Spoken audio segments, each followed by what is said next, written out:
A lot of tree species, a lot of plant species couldn't survive in the kind of the winter-like environment that happened for the time period afterwards. So we imagine that this was a great time for fungi to emerge from all that detritus, to evolve, find new ways of self-defense, and go forth.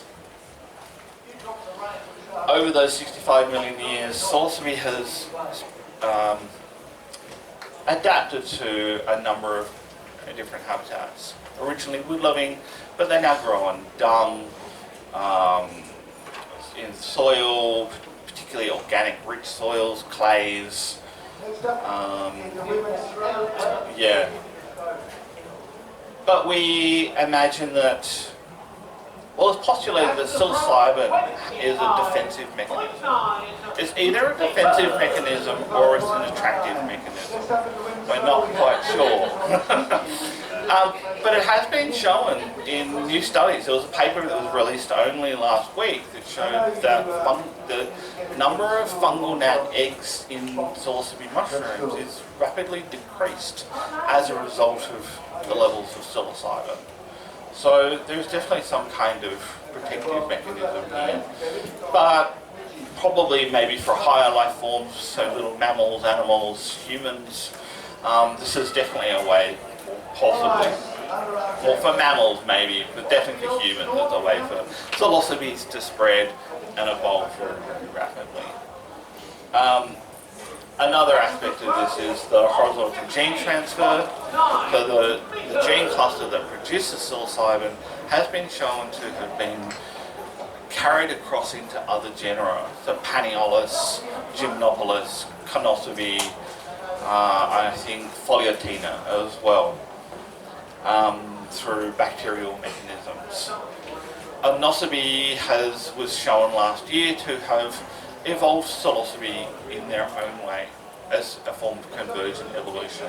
Again, just to demonstrate that psilocybin has some benefit for protecting the mushrooms. Oops. Psilocybe are typically little brown mushrooms. If you go to numerous identification guides, they'll just dismiss psilocybe, particularly the older ones. David Aurora, in his Demystifying Mushrooms, just refers to psilocybe as but LBMs and doesn't really want to go into too much detail about them. They are typically solitary to gregarious, so they will sometimes occur just singly, but in some cases they might grow as large clusters. The significant identifying feature, or one of the significant identifying features, is the bruising of the mushroom. You damage the tissue and the psilocin is oxidized into a dimerized form that then reflects a blue color. Not many other species do this, and there are lots of other species. There are a few other species that bruise blue, but it's not because of psilocin. And you can see it because it's quite often really, really rapid. You'll break open the mushroom, and those enzymes just flush blue. Psilocybe don't do that. You can bruise the mushroom, you can wait half an hour, a couple of hours, but at some point that bruise will turn blue. Or should. There are some species that are not quite so obvious, like the Similantiata, for example. It just typically bruises on the base of the stem, but not really on the crown. The purple-black spore print is one of the other main identifying features of psilocybe. And on that point, if you want to take photos of the slides, feel free. They're here for your educational purposes, so feel free to take photos. But if you're uncertain about your mushroom, if it looks like a psilocybe, if it bruises blue, it's probably it, but it does help to go ahead and do that next step of doing a spore print. If it comes back purple-black, you're okay. There are very, very rare occasions where you might get a slightly brown, purple spore print. There are slight mutations in some species. You might also get the occasional mushroom that is also sterile, so it doesn't produce spores. So the gills stay white, it doesn't produce a spore print. But again, that's quite rare. Another distinctive feature of Psilocybe is this gelatinous, the separable gelatinous pellicle. This makes the mushroom hydrophonos. So while the cap is moist, it has its original colour, which is typically brown, dark brown, maybe lighter brown. But as that pellicle dries out, the mushrooms change from brown to more a yellow colour or a tan, and in some cases they can go white. I have found Psilocybe aeruginosa that are just completely white. Again, this whole point about the bareheaded, referring to that separable pellicle.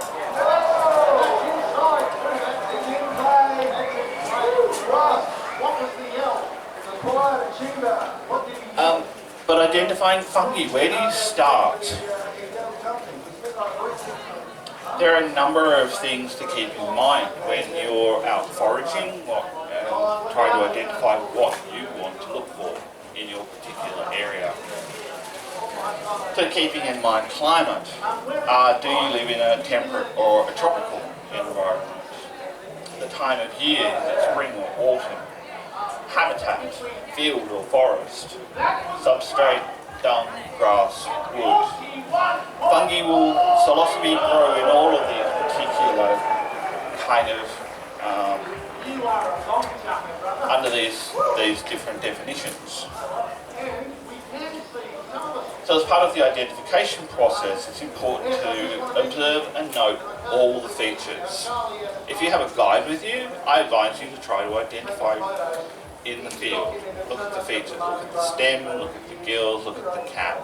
See if you can match it to something in your field guide. Now when I say field guide, you might be heading out into the field with something like this. The Paul Stamets book, which is a really, really good read, but it's also quite old. It's out of date now.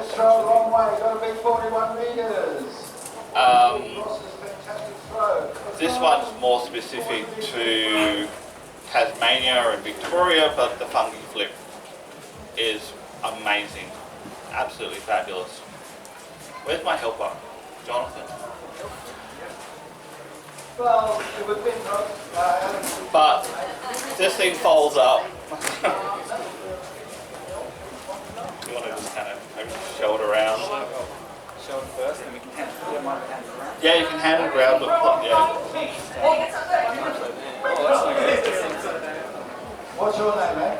We're going to hand it around. But we can hand it around so you can take a look, take photos of it. But there are also now guides like this for southeast Queensland and tropical Queensland as well. You can go to organisations like FungiMap and purchase these, but I know I think it's the museum in Brisbane also stocks these. So if you're in Brisbane, head to the museum and you can purchase copies there. And they have a few other more localised ID books as well. If you really want to go hard, and if you can find a copy of this, and I think there is a copy of this online if you go to like archive.org, but how to identify mushrooms to genus. This is the macroscopic features edition and probably the most useful for most people. This is fantastic, and it covers like how to describe all the gills, the caps, textures, the base of the stipe, all the things that are helpful and useful in identifying fungi.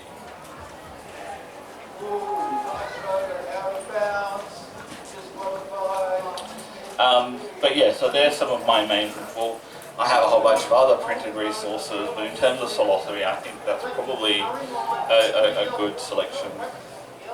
There's also lots of online resources, so there's local Facebook groups, so PMANs, and I do have this on a resource slide at the end as well. What's your name, mate? But PMANs got shut down by Facebook, and this is the problem with Facebook, is they are problematic in that sense of censorship. And then there's other groups. iNaturalist is my main app now in terms of identification and reporting species.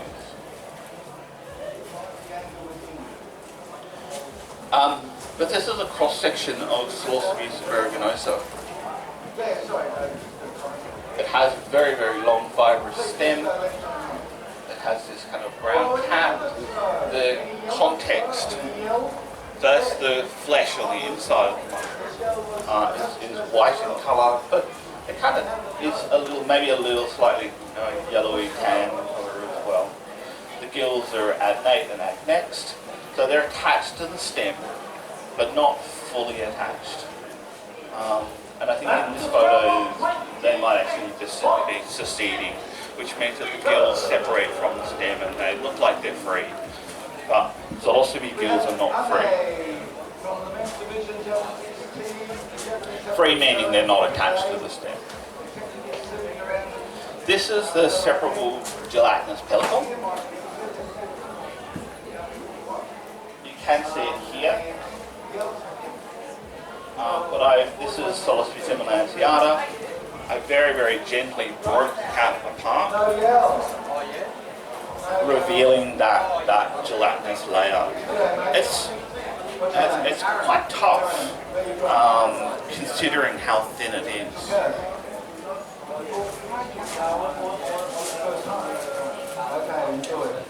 Psilocybe are global. They do occur on every continent.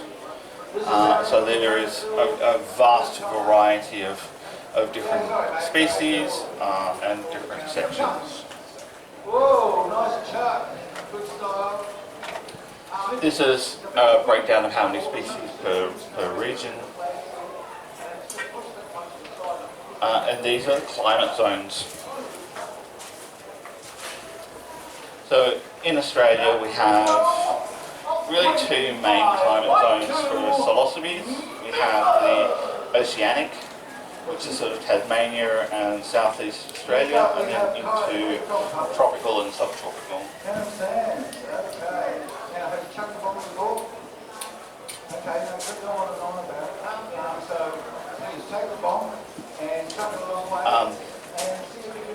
So in terms of subtropical and tropical, we have Psilocybe cubensis, we have Psilocybe samuiensis, Psilocybe aucklandiae, and Psilocybe, we refer to it as Psilocybe section zapaticorum, because we are finding a whole bunch of species that have not been named and identified yet, or named and described.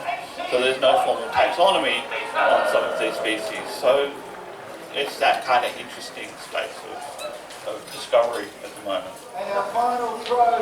Within temperate regions, we have Psilocybe aeruginosa. We have Psilocybe aludicea, the Pumini, Psilocybe semilanceata, and what we're referring to as Psilocybe cf, Papuana.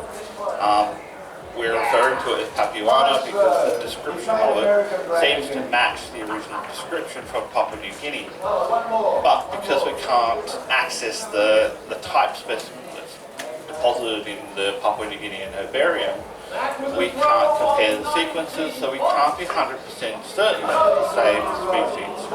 So we just have this kind of temp code of just comparing two.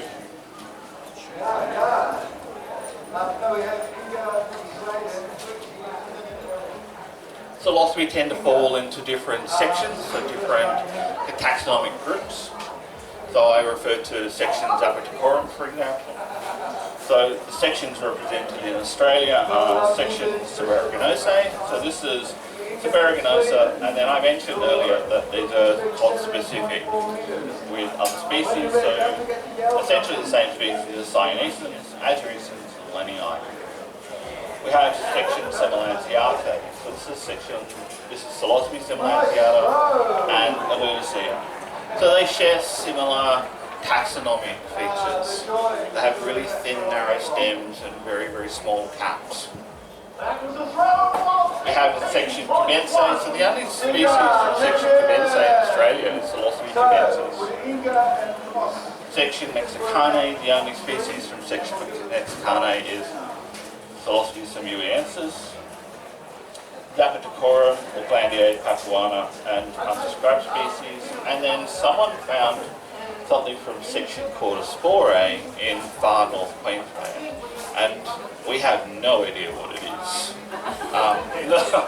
Well, it's not being named, it's not being described. We have a sequence for it, an ITS sequence, so we can describe it genetically, but we don't know what it is. It's brand new. Sorry? It's what we use as the main barcoding gene for identifying fungi at the moment. It stands for internal transcribed spacer. It's just a gene region that was defined as what that was meant to be the main barcoding region. So the theory is that you can pick any mushroom, extract the ITS sequence, and yeah, just like a barcoder. You can read that, you know exactly what it is. It's not working out very well, but it's good in theory, but it's definitely not working out. But that's a whole other talk. Just to define sections a little bit more, and then I'm going to move on to the actual species. But sections are essentially just grouping by microscopic features. So every type of mushroom has distinctive microscopic features, and the traditional definitions often refer purely of microscopic features. But there was a paper that came out about 10 years ago that showed that the microscopic features are actually not helpful. Hence also this reference to ITS sequences as well. So we do use sections. It's not a formal taxonomic term, but oddly enough, it kind of works. And this diagram on the right-hand side here shows which sections do work. So from Gaston Guzman, who did like a major assessment of the genus Psilocybe in 1983. Defined all these different sections. There's been others. Singer in 1986 had a go, and Nautilus in 2011 also had a go. But it seems to be Guzman's that are right, and he did base all his stuff on microscopic features. So, and how do we know this? I've been very, very busy working with ITS sequences and gene sequences, and my phylogenetic tree. All the sections essentially just pop out really, really nicely. Getting down to species in those sections is a little bit harder. Before we go too much further, I'm also going to introduce some mushroom features. I'm going to use these words and just so that we're clear on what they are. Features like the umbo. So the umbo is like this a little nipple-like cap shape on the top of a mushroom cap. So as this cap expands, you'll still get that little uplifted area in the middle of the cap. So you have the cap, so also referred to as the pileus, so the Latin terms. We have veil remnants. Psilocybe are quite often coordinate, which means that the cap is protected by a little web-like kind of structure, and as the cap expands, it pulls apart and falls away. In some cases, you might get remnants left on the margin of the cap. This is kind of helpful in some cases because the spores will stick to that. You can see the purple-black spores attached to the veil remnants. We have the gills. So that's the sexual part of the mushroom, is where the spores are ejected from. Quite typically, the gills will start out as a cream colour, but as the spores mature, as they're ejected, the gills will kind of go grey or mottled, in some cases black. This mushroom down here shows another example of that alternate veil. You can see how it's attached from the cap to the stem. This is the stem, this diet, and then quite often, particularly with Psilocybe aeruginosa, you'll get like these really tough rhizoboard thing. This is mycelium that hang off, and still, attached to some of the substrate, what the mushroom grows from. So leaves, sticks, bark, etc. We're going to start with gold tops. This is what probably most people here are familiar with. So this is an introduced species. It's typically associated with cattle. It grows from dung. So I've been keeping my eyes out while I've been driven around, trying to scope out the cattle fields, trying to find cow pats and to see if there's any around. Cubensis is a secondary decomposer, so it breaks down dung. It just grows from the already pre-decomposed plant material. They grow in open grassland, growing from cow pies. They do require rain and humid conditions, so this kind of climate is perfect for them. They typically grow in Queensland and in New South Wales as far south as Kiama. Because they're associated with cattle, we expect that they probably grow in some parts of the Northern Territory and in WA, but there has been observations, but there's been no photos. Always happy to accept photos of cubensis from those parts of Australia. The season is October to March, depending on weather. I mean, these are quite variable. In the previous frame, it said that they don't grow in clumps, but like the picture, it looks like it's a clump. Yeah. So this is gregarious. So these are growing in clumps. Alright. So most Psilocybe can grow singly, but they can grow also in clumps. It really depends on the substrate. If you have, and you'll see this also with Psilocybe aeruginosa in a more natural environment, they'll just grow individually because there's not much nutrient available for them. So there's only enough nutrient maybe for one or two mushrooms in a given area. But anyone who's been to Melbourne and gone foraging in the woodchip will see these massive clumps of subs that grow. I think I have a photo. But in this case, there's a clump. How much can they vary in terms of substrate just in one local area? Like in this part of the world, would each kind of valley or region be at all measurably different, or are they pretty much the same? There's microclimates that happen.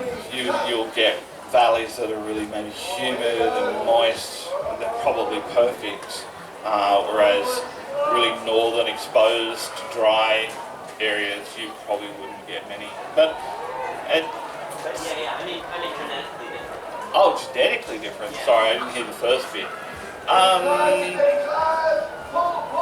There are studies into that, and I might come back to that at the end of the talk. It's kind of more of an end of the talk question.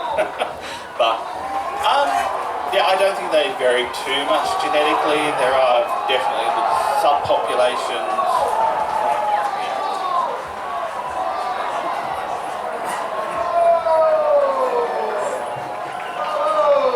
It's hard talking over the top of these guys. So the cat for Psilocybe cubensis is conic to convex. They are typically kind of really lush red colour or brown when they first emerge. They have speckles of the partial veil. The gills are, their attachment is adnate to adnext, so they're only slightly attached to the stem. They're quite close, and you'll see this in the next photograph. The stem is white, yellowish. They're quite a large mushroom. These are a bulky mushroom when they're really healthy.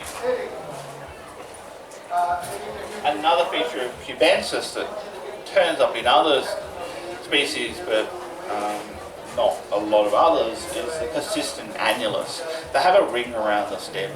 So rather than that coordinate partial veil that Psilocybe seborrheicosa has, this is attached to the margin of the cap, and at a certain point the whole veil just drops, leaving this little skirt around the stem.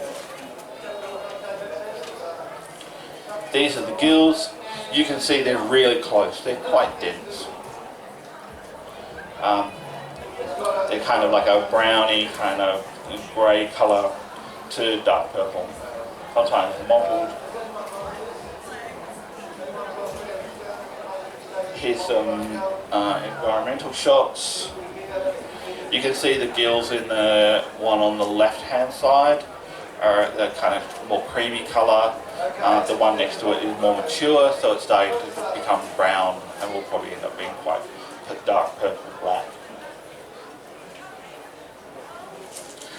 This is the attachment, and then here is your separable gelatinous pellicle. That was hard to achieve. The mushroom was already kind of drying out by this point. This is the changing of the colours of the cap over time. So going from the younger mushrooms on the left hand side, you can see that beautiful reddy brown colour. As they age, they then become a golden colour, and then on the right hand side, the really old one there, is kind of getting kind of bluey, grey in colour. But still with that kind of golden bow in the centre of the cap. This is an illustration then of the universal veil. So it's still attached to the margin of the cap there, so just about all the way. And then just an illustration of how the cap changes in shape over time.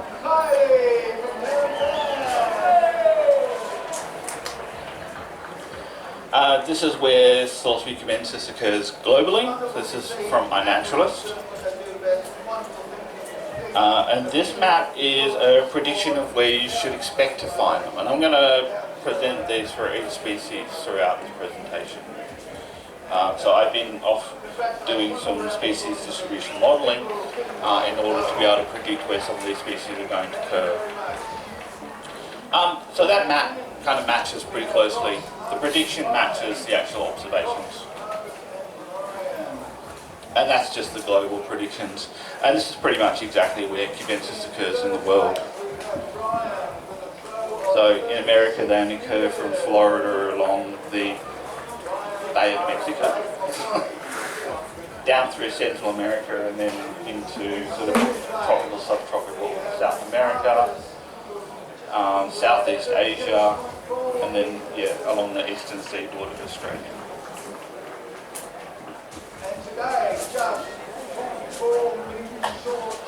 Lookalikes. There are a few lookalikes for Psilocybe cubensis. So there are Stropharia species that can resemble them quite closely.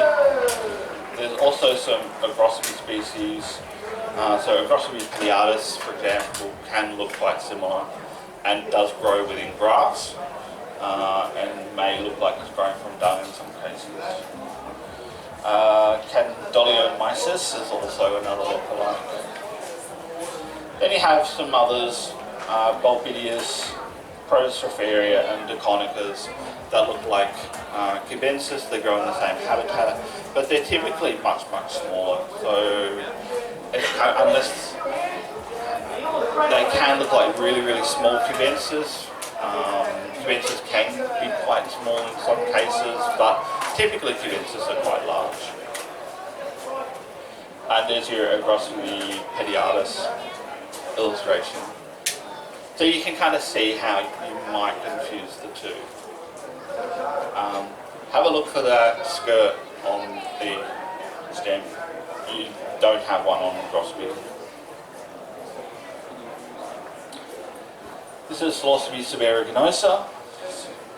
So these grow in wet and dry eucalypt forests ranging from Tasmania up the eastern seaboard through to southeast Queensland and South Australia, and they've also they're an introduced species to Western Australia.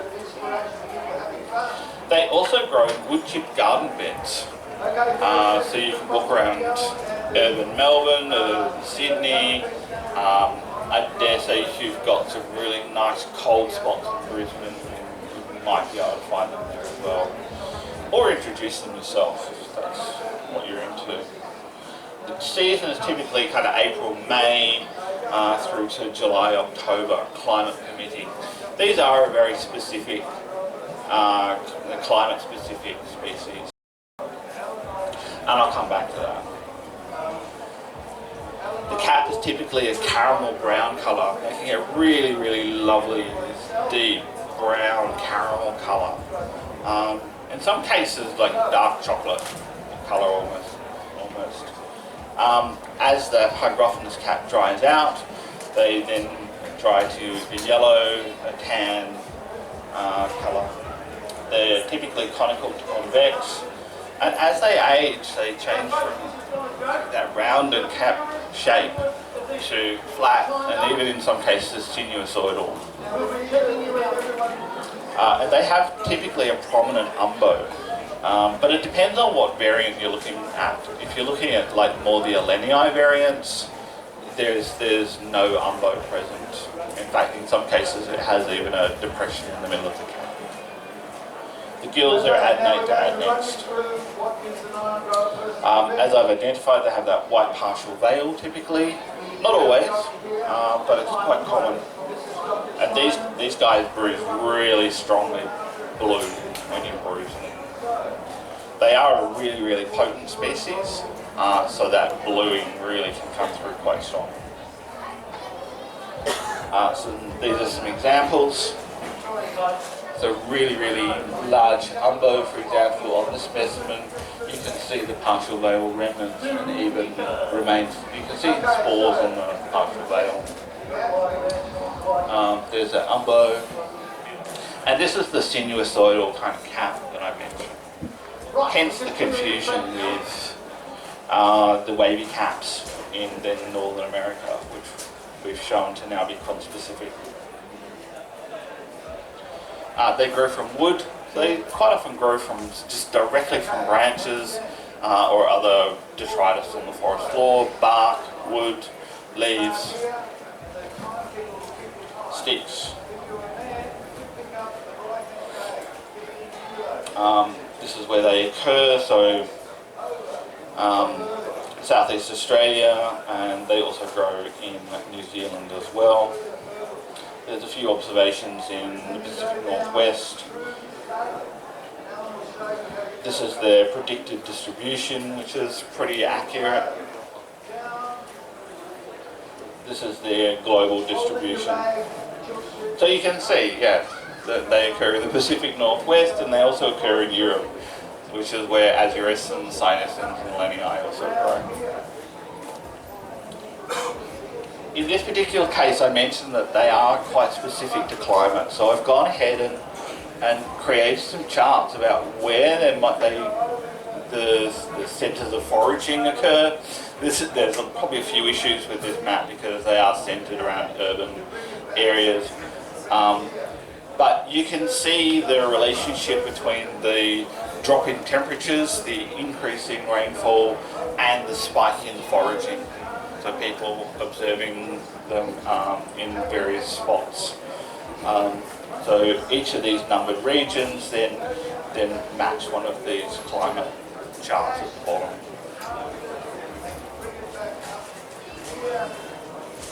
That's for Victoria. Here's a matching one for Tasmania. There's not a lot of observations in Tasmania. Also, this data is from 2024 as well. I haven't done it over an extended time period. And here's New South Wales. So, foraging is kind of centred around Sydney, Blue Mountains, but there's been some observations in northern New South Wales and southeast Queensland. Severogenosa do have some significant lookalikes. So you have the Gallerina, Gallerina marginata, Gallerina patagonica. These contain alpha amatoxins, the same poison that is found in death caps. So you don't want to confuse your Severogenosa with anything from Gallerina.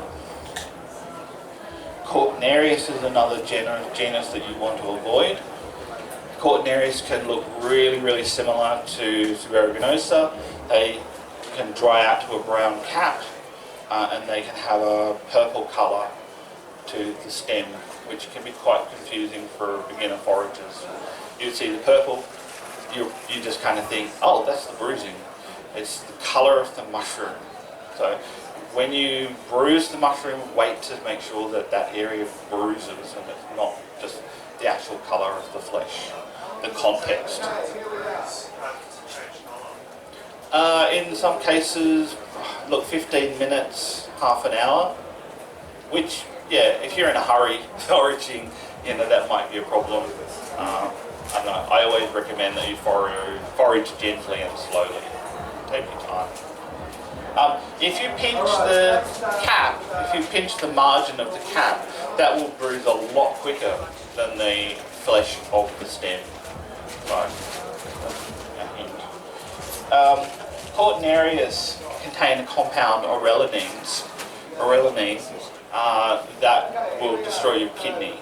So, and it can take up to 2 weeks for that toxin to do its work.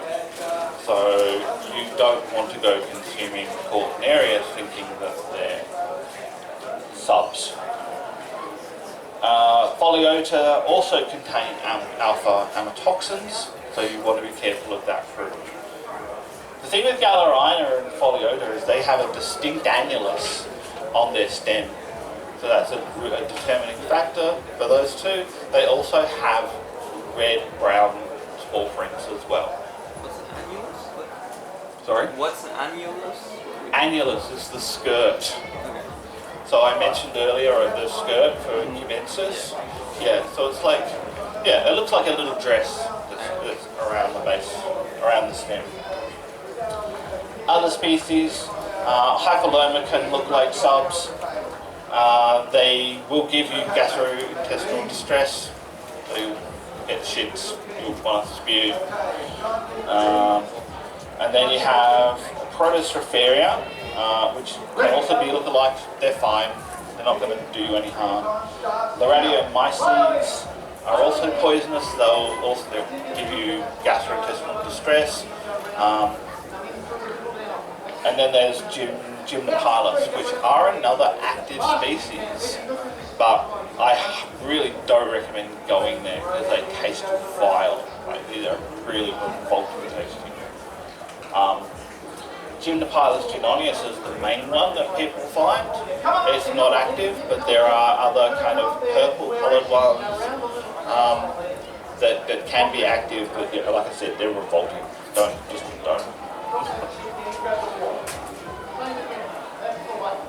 It's just another 40 seconds now. Here we go. Very calm. So this is Psilocybe semilanciata. Liberty capsids grow in open grasslands. They're an introduced species.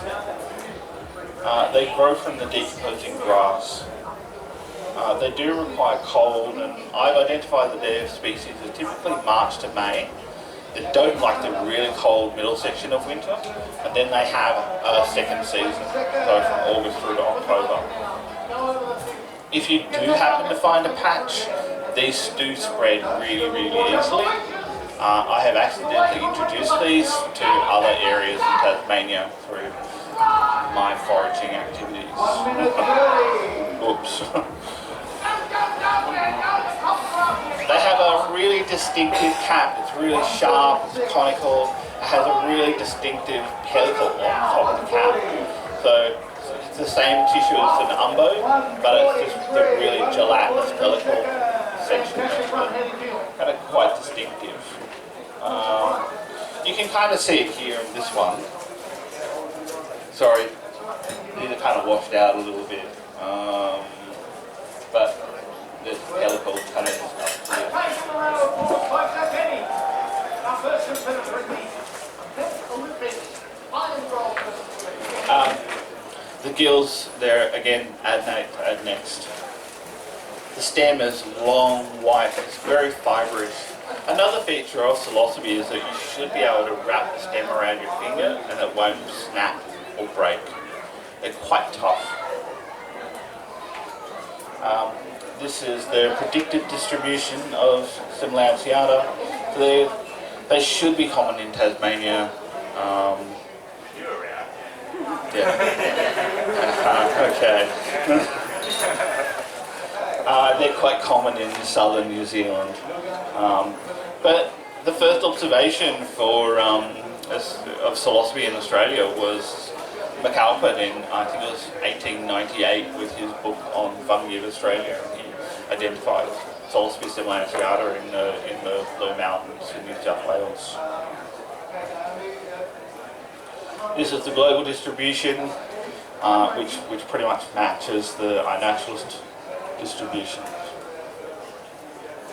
The other section, Similantiata, is Psilocybe eleuticea. Everyone's been really excited about these because they only got described in about 2006, and people didn't really start looking for them until about 2016, 2017. They grow in wet and dry eucalypt forests. They grow on animal dung, so wallaby dung, wombat dung. And it is, I say they require cold to fruit, but we seem to be finding that they do grow in summer as well, as long as the area is cool and moist. Are they potent? No. No.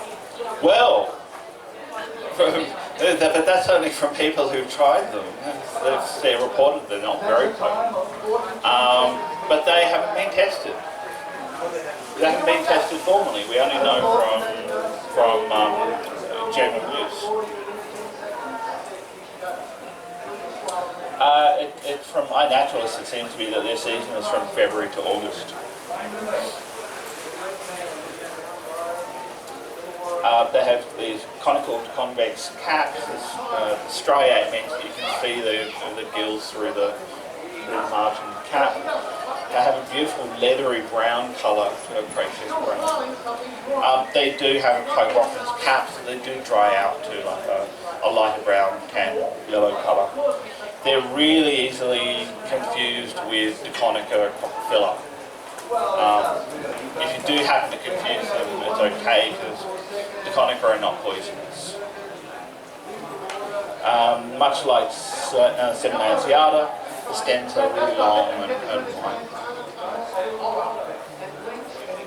This is another example. These are a tiny, kind of small little mushroom. They're not like cubensis or subs that can get really quite sizable. This is their distribution.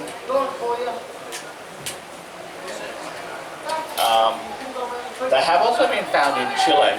There's someone in Chile who's finding them as well, so we don't quite know what the story is there. But they could potentially grow in Europe as well. Psilocybe tasmaniana is one of the new species that we don't really know a lot about. It's been named after Tasmaniana, which was found by Watling in 1972 in Tasmania, hence the name Tasmaniana. But it seems to be that this is a new species. And that's what it looks like. Sorry, I meant to put another photograph on that slide and I never got there. They're convex to subcampanulate. You can really see the striations on the cap here. Really quite distinctive. And they also end up with a lot of remnants on the margin in the veil. They're more kind of tawny orangish brown, fading to kind of a dull strawberry colour. Attachment is adnate. The stem has a silky fibrillose kind of texture. So when you look at it closely, there's like loose fibres that run down the stem.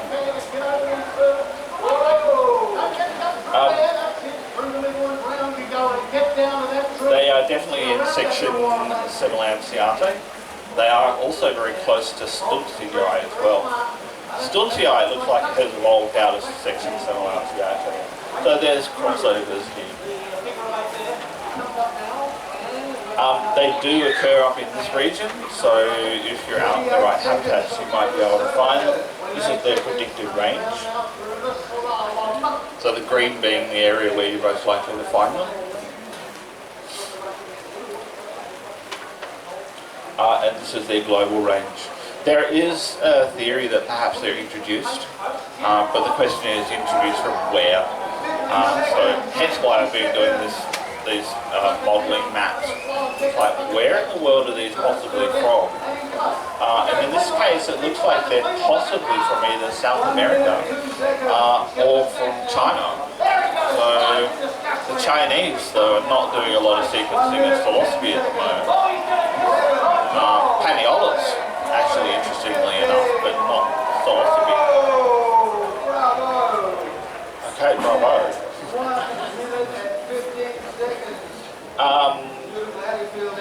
This is a local species, Psilocybe simuensis. These were first identified in Indonesia, but we're now finding them in Australia. So from, I think, the Sunshine Coast, right down through to Coffs Harbour.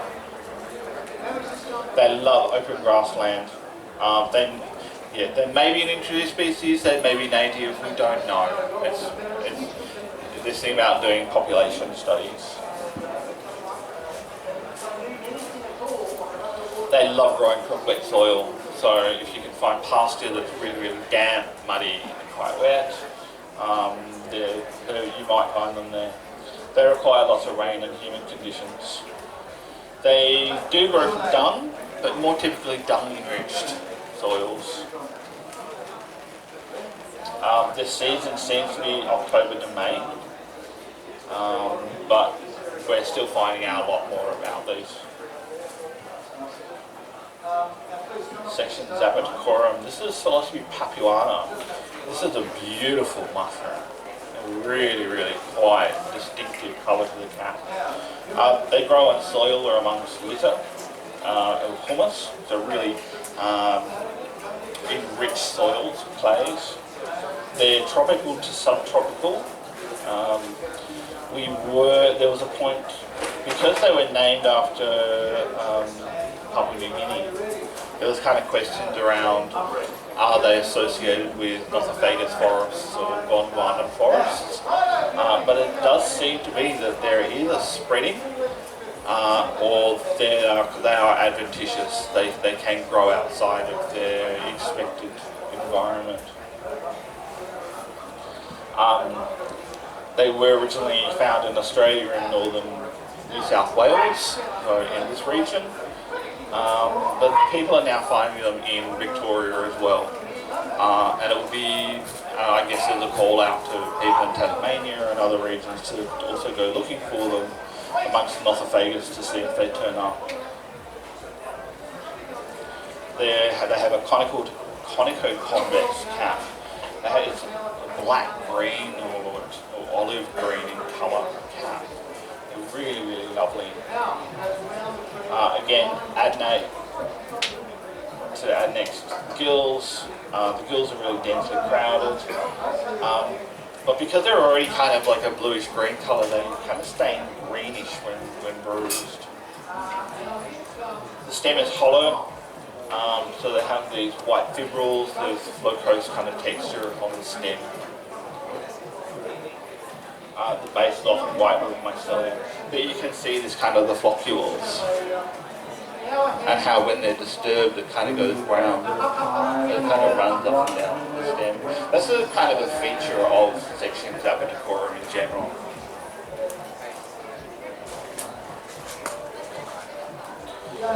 This is the expected range. So from southeast Queensland right down to we predict Tasmania. Someone seems to think they found them in New Zealand, but they haven't been sequenced. This is the potential global distribution. But you'll note they're named after Papua New Guinea because there's no green area through Papua New Guinea, so we don't seem to expect to find them there for some reason. But again, this is all based around data, and there's really a lack of data with some of these species. So the more data we get, the better we can predict the occurrence. So if you're out finding some of these things, I do encourage you to post them on iNaturalist, so that the people who are doing the ecological work, genetic work, can kind of match these things up and get a clearer, better idea of where the species are and how we can describe them. This is Psilocybe aucklandiae, named after the Auckland region in New Zealand. These have been found in Australia recently and have been confirmed 100% to be aucklandiae. So there is a possibility that they are native to Australia. It's just that because we're not looking for things, we're not necessarily finding them. They like really rich soil, often found in woody debris and litter. So in New Zealand, these are typically found under Leptospermum ephremium, but also below pine as well. They seem to like subtropical forests, so this region is perfect. The cap is conic to umbellate, and they become nearly plain with age, and in some cases upturned. The gills are adnate, and again I mentioned the features of section Daphnicorum. So they have these silky fibrils that kind of run up and down the stem that, when you put pressure on the fibrils, they kind of disappear.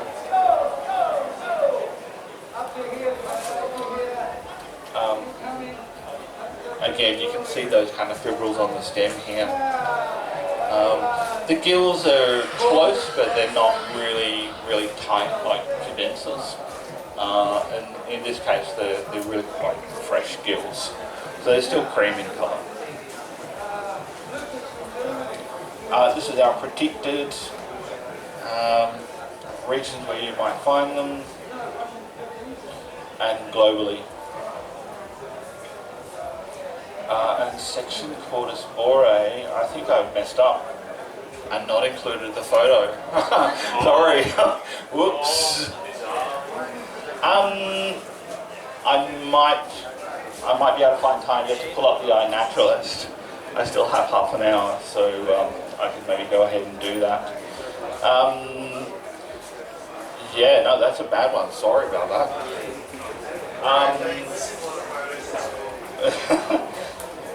If you go to iNaturalist and look up Cordyspore, you'll find them. I'll have a quick look in a moment. But they are found in varied habitats. They seem to be very tropical, extending down into subtropical. They're typically found in Central America, Thailand. So it's kind of weird that we've found one in Australia. Because it was a tropical forest, we would assume that they're not introduced. No one's kind of tried growing one of these in an artificial environment for it to go wild. We would expect to find that in a more urban kind of centre. They're closely related to Stemetsii, Uensis, and Caine Cordyspore. They grow on rotting wood and sometimes humus. This is their predicted region in Central America, and this matches the predictions. And this is where we would expect to find them in Australia. Again, this is that kind of problem with the lack of data on things. The observation was up here in that green zone of Queensland, but it seems to think we might find them in Tasmania as well, but I would seriously doubt that at this point, given that they're a tropical species. Again, they're global. And this is just a quick breakdown of the newly noticed species. I've covered most of them actually. So there is a thing in New Zealand called we call it Spirarini. It seems to be really closely related to Psilocybe, but we've not yet found any examples of it in Australia, so I haven't included it. A huge thank goes out to the Nimbin Hemp Embassy for inviting me to come along today and give this talk.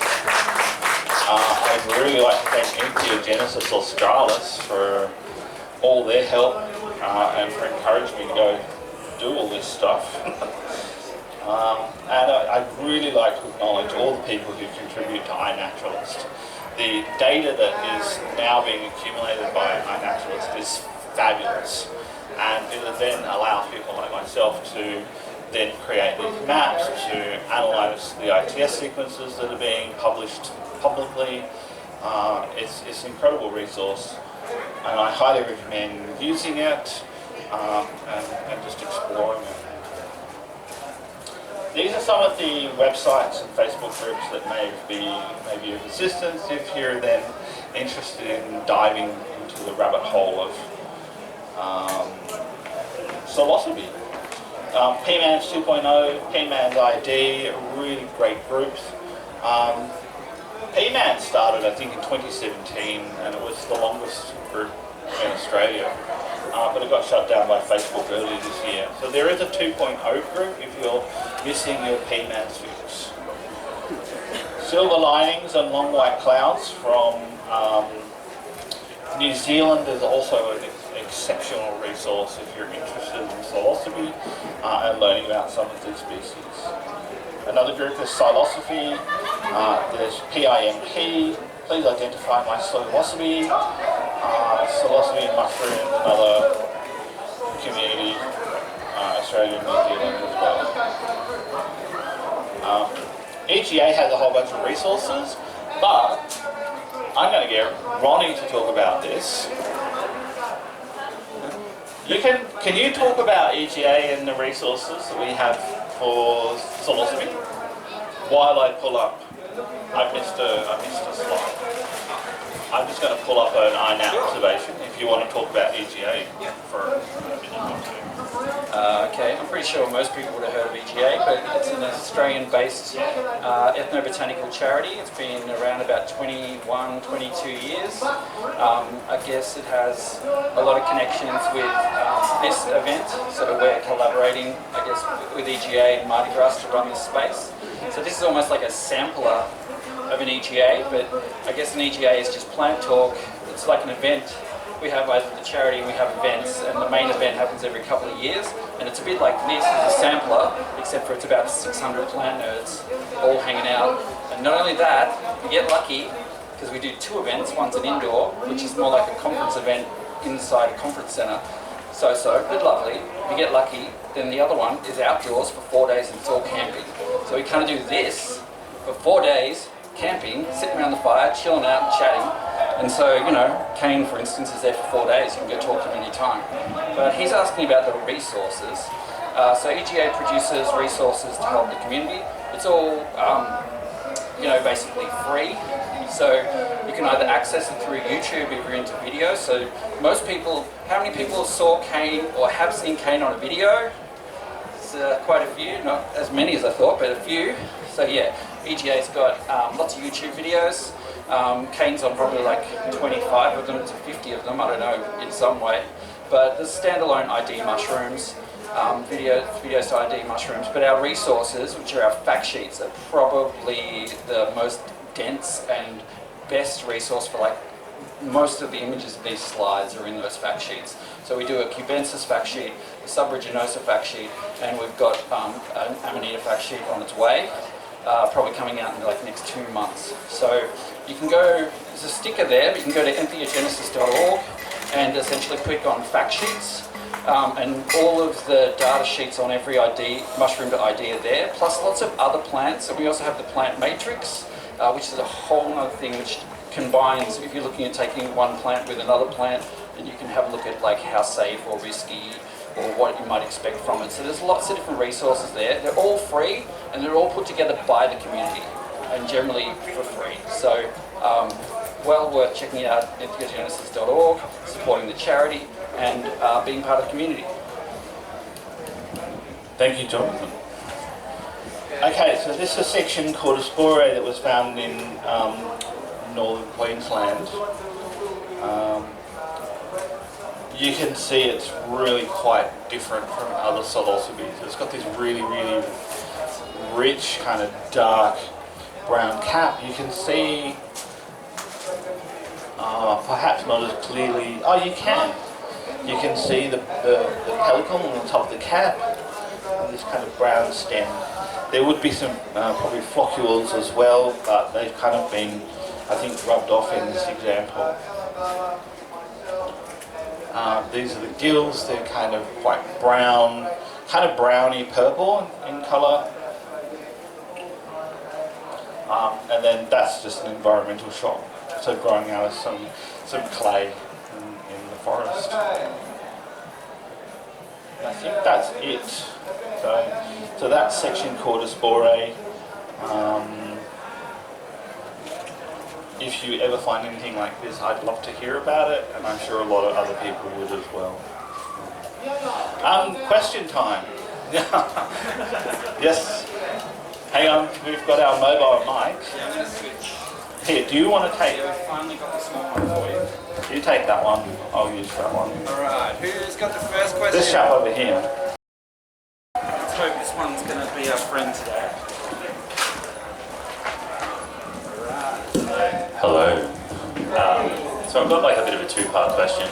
So the first aspect is, so obviously from my understanding that the mushroom that you see is like its sexual or its mechanism of spreading spores, but the mycelium lives and exists regardless, right? That's right. Yeah. So how similar is the mycelium aspect of Psychobile to other mushrooms, and is there the potentiality or the reality of the mycelium being in extents or regions outside of where you see the actual mushroom? If that makes I'd sense. say not. Not? Yeah. No. I mean, you probably get a lot of adventitious germination, Yeah. but it really depends on the climate, the environment, for then the mycelium to survive long enough to get enough nutrients to be able to fruit. Yeah. And then to be able to actually then go ahead and fruit. So like cubensis, for example. Is it me or that mic? Okay, is that better? Okay, so I might be able to hear you better now. Yeah. I'm a bit short of hearing, so.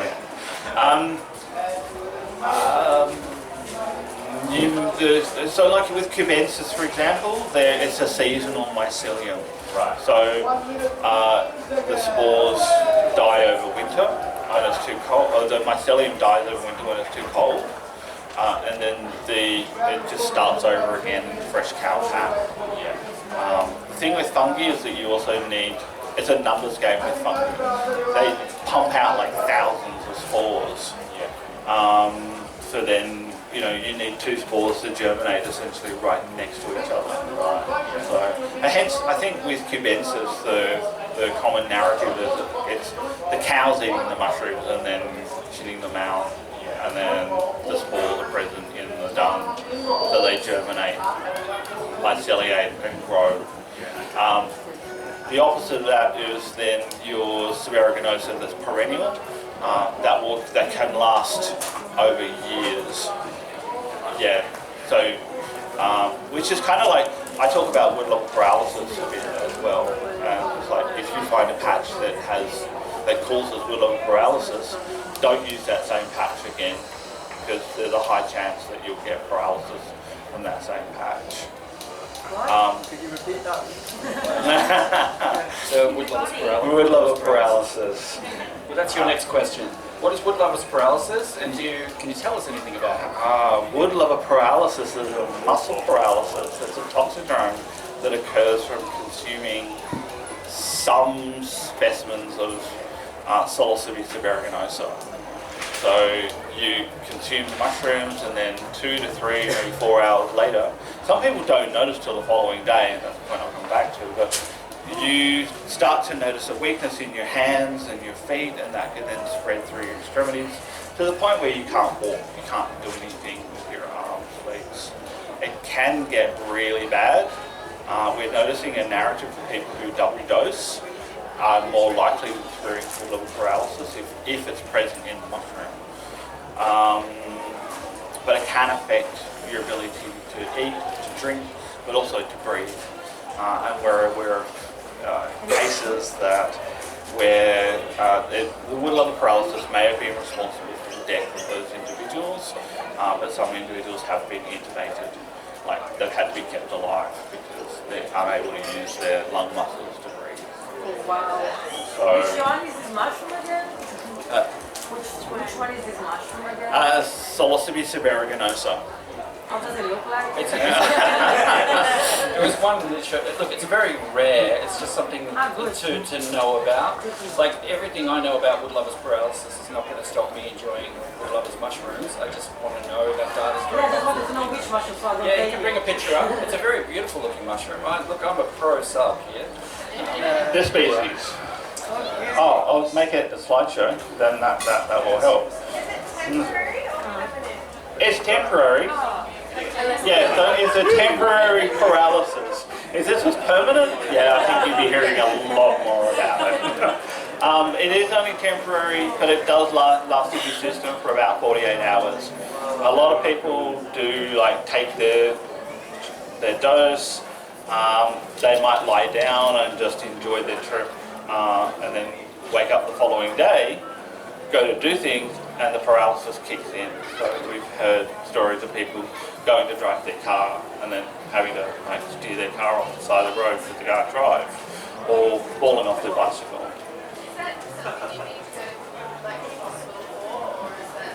If it's really bad, yeah, go to hospital. If you are struggling to breathe, go to hospital. Yeah. But like Jonathan has said, this is a very, very rare thing. But if you're doing subs, it's a good idea just to kind of have someone else tripping with you, like a trip sitter, or let other people know that you're tripping. I mean, there's a common harm reduction things anyway. Always communicate the fact that you're tripping to someone else. And if you hear someone who had wood lovers paralysis, you try and find the source of the wood. So I'd be finding a different patch of mushrooms, or I'd be finding a different person, or you could use a different mushroom that's grown and has a safe profile. Get worried about that. Yeah. We'll go You can feel free to contact me if you know of patches that do cause wood lover paralysis.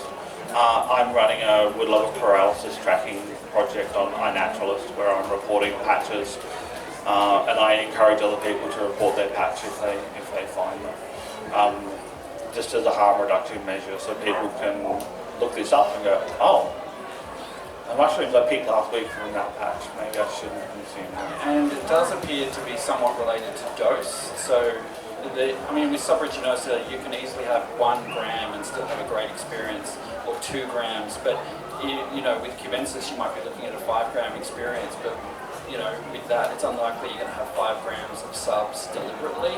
But you're more likely at a higher level, like 5 grams, you might encounter wood lovers paralysis. At 1 or 2 grams, it seems to be a lot less likely. For most people I've talked to, they've had high dose mushroom experiences. Generally, who've had wood lovers, often it wasn't an experience that they wanted to go that high. It was that someone had psilocybin mushrooms, but they hadn't ID'd them very well. So they'd read the internet, or they'd read something and they'd given them a higher dose. So again, it's just knowing what the mushroom is and acting accordingly. My avatar has taken psilocybin mushrooms over 150 times. I've encountered wood lovers paralysis once, and it was anecdotal to me. But I can understand how it wouldn't be anecdotal to someone else. So yeah, and it's not that anecdotal experience isn't going to stop my avatar taking mushrooms ever again. Yeah, I hope it has a good parallel life. I've had subs from all over Tasmania and Victoria.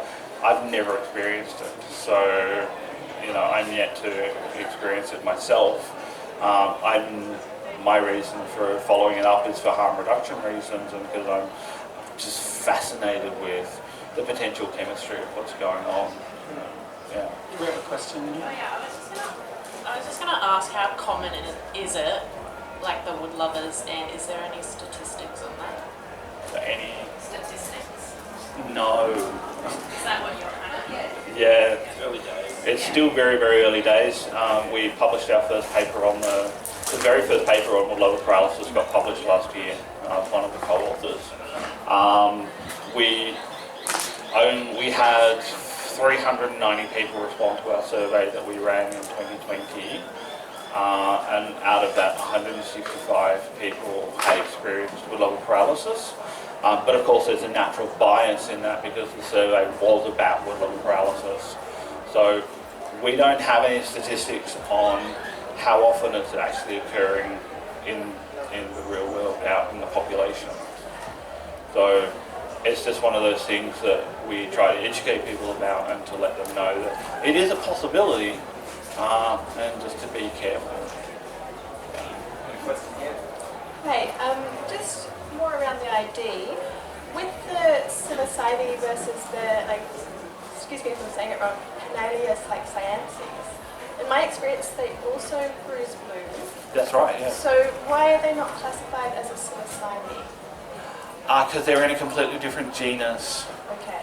Yeah, I wanted to cover the Psilocybes in this particular talk because I'm personally fascinated by the range of Psilocybe that are now appearing in Australia. So if you go back 15 years ago, there was really only 3 species that we were really aware of. There's now all these other species that are becoming known, and people are wanting to try them, find them and then try them. And I just didn't include Paniolus because they're in a different genus. They do occur pretty well in the same environment as cubensis. For those of you who are not aware of the Paniolus cyanescens, yeah, they're a white mushroom. They're quite tall. They have a white, kind of brownish to white cap. They go white in time. They bruise really strongly blue, and people love them. Yeah, thank you. I just wasn't sure if it was. They're an allied species, yeah. And I was just aware of time and. No, that's all good. It just helps with my psilocybe identification. Yeah, It's but not they still that. contain psilocybin Okay. and psilocin. One of the things with the Paniolus they typically have more psilocin in them than psilocybin, hence why they hit so quickly and so hard in a lot of cases. They come on really super strong. We've got time for about 1, maybe 2 questions, and then we're going to have to wrap it up. But anyone? Anyone?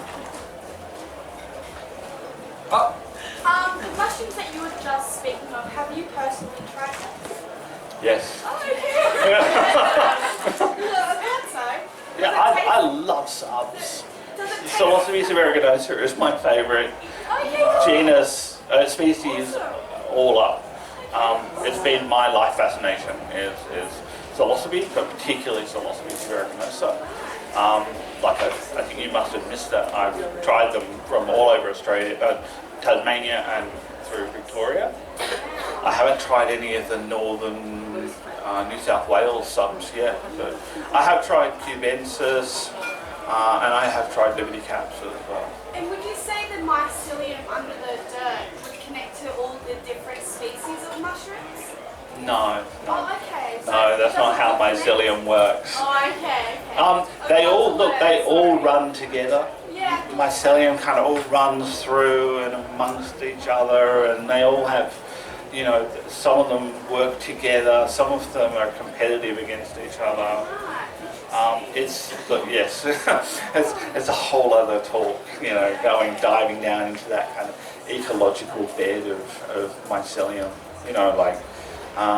Paul Stamets talks about this, and so do others, if you pull up a handful of soil, there's kilometres worth of mycelium just within that handful.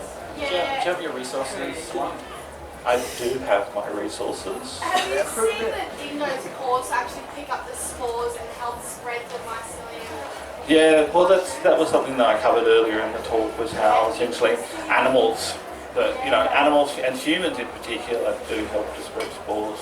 The genus is very anthrocentric in that way of like, and particularly when you're foraging. So like as just a foraging tip in general, like if you're looking for these things, go walk along trails, you know, in the bush or trails in fields, and that's where you're probably likely to find them. It's where spores have been distributed. Like I think I mentioned how in one case I was guilty of transporting spores of one species to a whole other new area, just on my shoes. Yeah. Do you want to put the resources slide up? Yep. I'm not going to give you a choice. Tomorrow at 1 o'clock we've got a panel here called Psychedelics Ask Us Anything. Seems pretty self-explanatory. So please, if you're interested, come here tomorrow and ask our expert panel anything about psychedelics. We'll give it a go, and if we can't answer it, we'll send you in the right direction with probably 65 resources. But yeah, so tomorrow's panel's pretty open. We've got a good group of people from doctors to full-on mycologists, super nerds. So come along and ask all those beckoning questions you have right now that aren't mushroom related, and the mushroom ones too. Cool, we've got everyone get out your camera, I guess. See if you can get a photo of that. Got some good resources. If you're looking to see a lot of the pictures that were in Caine's slides today, and obviously just if you want to ID, this is a pretty good place to go to get ID information. The spore print guide, I mentioned how important in some cases.